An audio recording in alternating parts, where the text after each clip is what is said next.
бойы болған сөзі жылмаң кімді көрсе. Ескі Париж, тас көше нөпір халық, қоңырауын шіркеулер жатырып қағып, суреттерін жыл бойы жайып тастап, шылым шегіп шетінде отыр ғаріп.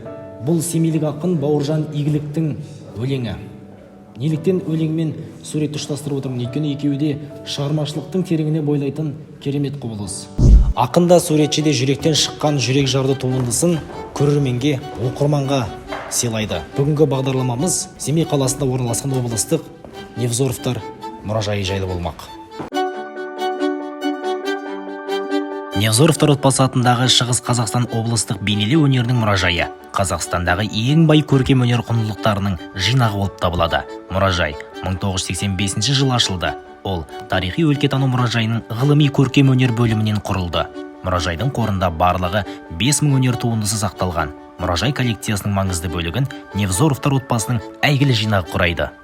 Ал 1987 жылы Мәскеу коллекция жиушысы Юлий Владимирович Невзоровпен танысу әрине бір сондай үлкен қуанышты жағдай болды біздің тарихымызда. Өйткені ол кісі өзінің өмір бойы жинаған коллекциясының бір бөлігін осында ал келіп бізге сый еткен болады.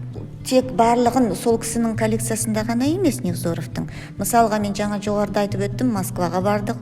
Сонда картиналарды алуға мүмкіншілік болды. Ол көбінесе Батыс Еуропа, Кеңес одағының суретшілерінің жұмыстары болды. Батыс Еуропаның мысалға залында байқасаңыздар 1632 жылы салынған жұмыс бар, ойлап қарасақ. Музейде 17-19 ғасырдағы голланд, ағылшын, француз, орыс суретшілерінің картиналары сақталған. Бұдан бөлек Әбілхан Қастеев, Ғалымбаева, Исмайлова, Мәмбеев сынды қазақ суретшілерінің туындылары да бар.